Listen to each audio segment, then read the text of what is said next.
NMU seeks community input on master plan, and Lake Superior's little-known caribou species is on the brink of destruction. Later on, I will have your latest forecast, and Grant will be back with sports. Hi, I'm Ross Ray. And I'm Grant Lukens, and this is Public Eye News.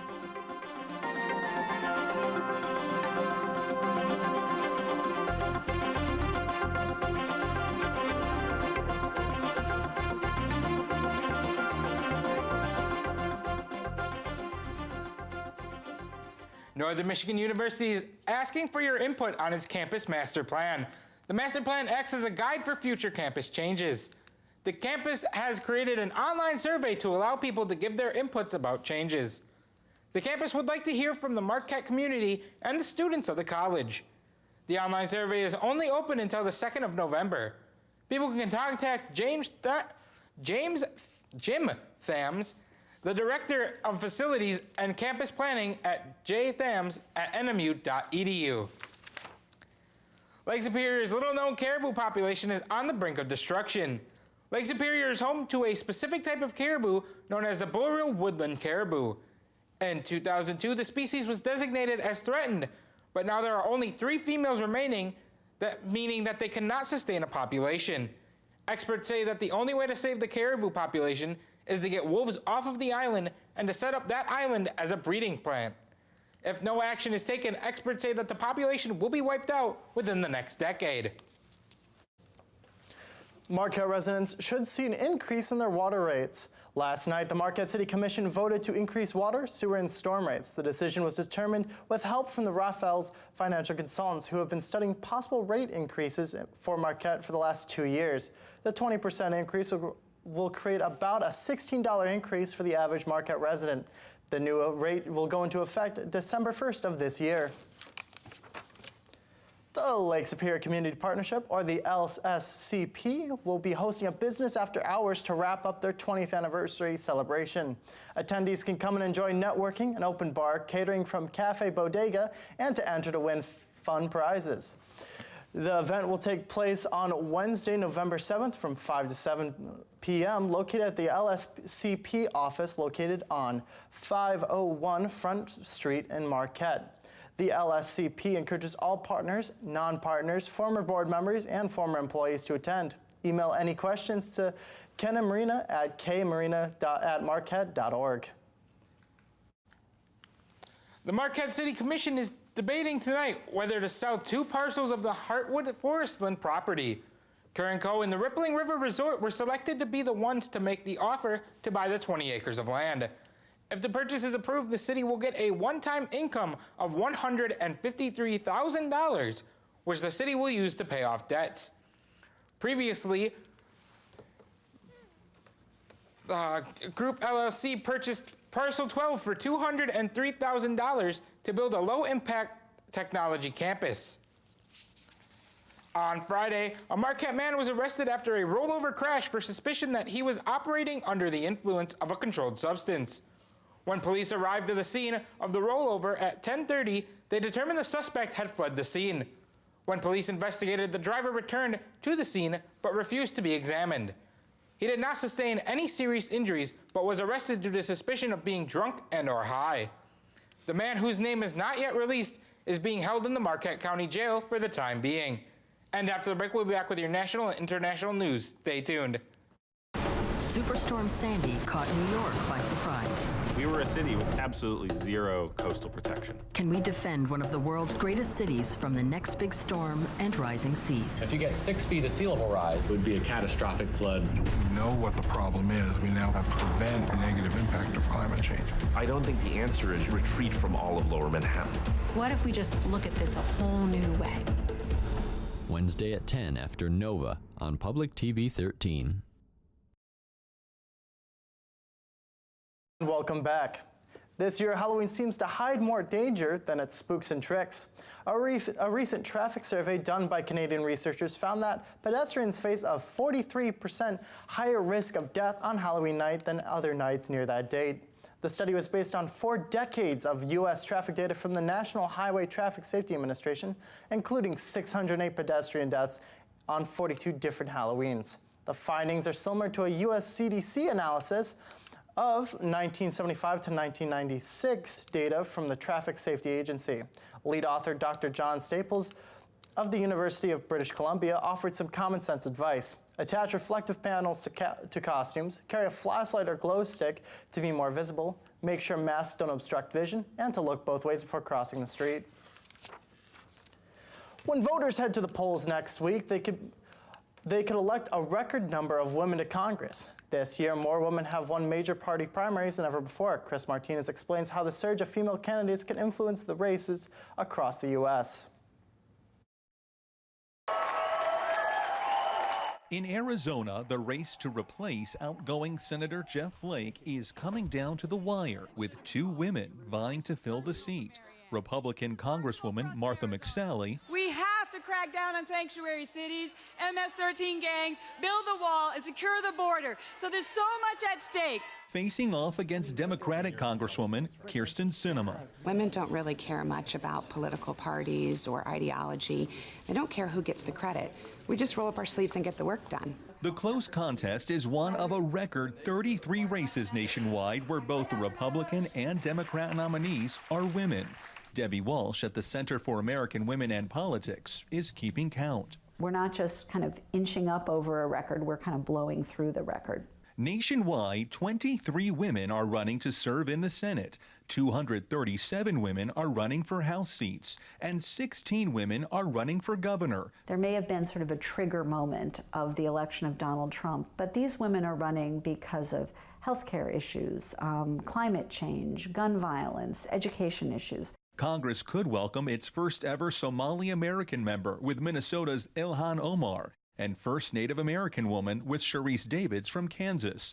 And Stacey Abrams in Georgia is the first black woman ever nominated by a major party for governor. We hope that this is the beginning of a new normal for women as candidates, where they are stepping up and they are saying, I'm going to run, I'm going to make sure that I have a voice. A woman will have a voice as Arizona's senator. The only suspense is which one. Chris Martinez, CBS News, Phoenix. The migrant caravan is demanding the Mexican government provide them transportation to Mexico City. People have been dropping out of the caravan to try and stay in Mexico or return home. The Mexican government has shown no inclination to drive the migrants, but activist groups have been giving rides to them to the next townships. Conflicts between the Mexican government and migrants has occurred, with the police escorting migrants out of the country and migrants throwing rocks and assaulting officers with sticks. NMU's Politics and Media class has put together an ongoing discussion covering the election process and why you should get out and vote. Today's segment is on gerrymandering. Good afternoon, everyone. I'm Jack Webster, and I'm joined today by our own Dr. Steve Nelson of Northern Michigan University. Today we're going to be discussing ballot proposal number 2. Welcome, Dr. Nelson. Could you begin by briefly describing the term gerrymandering? Yeah, gerrymandering occurs every 10 years after we have a census and we go through the redistricting process. And gerrymandering is when you draw the district lines for political purpose. So in other words, if the Democrats are in control, they will try to draw the lines to enhance their chances of electing people, and the Republicans would do the same thing. What's its relevancy to this voting cycle? Relevancy to this voting cycle is that we have, right now, we have this proposal that wants to make the process more transparent. And so what it would do is, and actually transparent and arguably fairer. What it does is create a commission that would be made up of 4 Democrats, 4 Republicans, and 5 non-affiliated individuals, and they would in fact draw the lines versus the legislature, which has done it in the past. What would be the basis of the opposition to this proposal? The opposition was led by the Chamber of Commerce, and I believe that their primary concern was that this was too complex for the voters and that it changed too many aspects of the Constitution of Michigan. Well, that's all the time we have today. We want to thank you for coming in, Dr. Nelson. This has been Poli-Sci on the Fly, and don't forget to get out and vote November 6th. And after the break, we'll be back with your weather and sports. Stay tuned.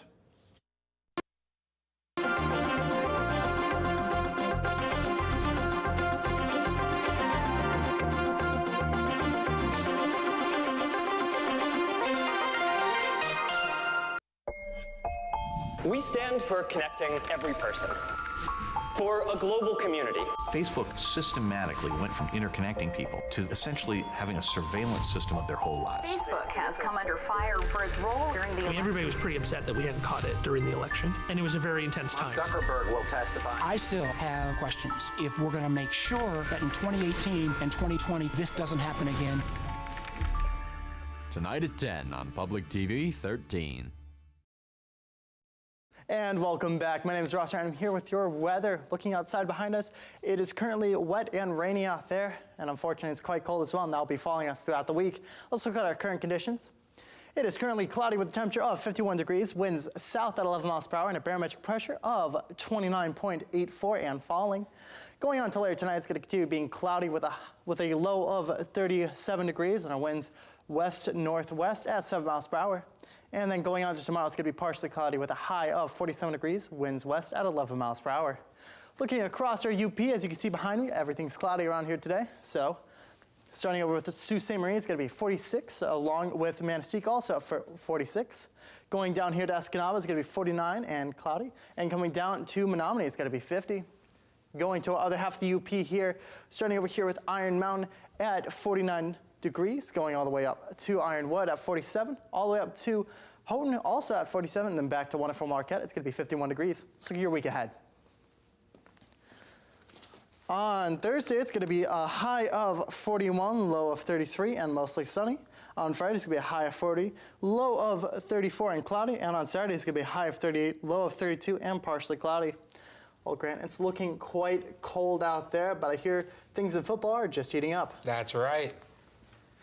The Pittsburgh Steelers are honoring the people killed at the synagogue shooting by inserting a Star of David in their helmet logo. The banner, which showed the star and had the words "Stronger Than Hate," appeared on the internet and at the field for the team's game day. The Steelers also observed a moment of silence before Sunday's game against the Cleveland Browns. Fans were shown to have sewed the star onto their jersey to honor the 8 men and 3 women who were murdered in the shooting. The Cavaliers have fired their head coach after losing the 6 games so far. After LeBron James left the team, the Cavaliers have not won a game, and head coach couldn't last the whole season. LeBron James left the Cavaliers for a second time in his career to join the Lakers as a free agent. Head coach Tyronn Lue and assistant coach Damon Jones were both fired, and Larry Drew was named as acting head coach for the time being. Lue issued a statement thanking the Cavaliers for allowing him to work with them and to lead them to the NBA title in the 2016. The New England Patriots beat the Buffalo Bills 25-6 on yesterday's edition of Monday Night Football. All throughout the game, the players were seen celebrating and wanting victory.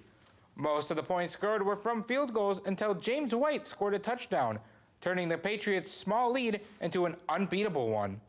Tom Brady didn't play at his top game on Monday, and the Patriots continually failed to get to the end zone to get passes. With the hardships in the game, the Patriots still managed to come out on top.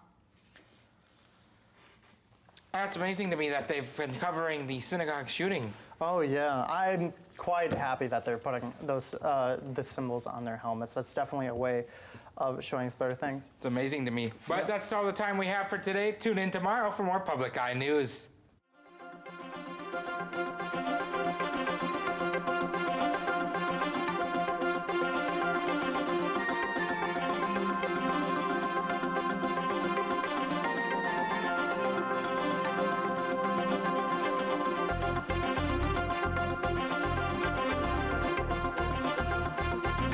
The preceding program was produced in studios located in the Edgar L. Hardin Learning Resources Center by WNMU-TV, Northern Michigan University Public Television.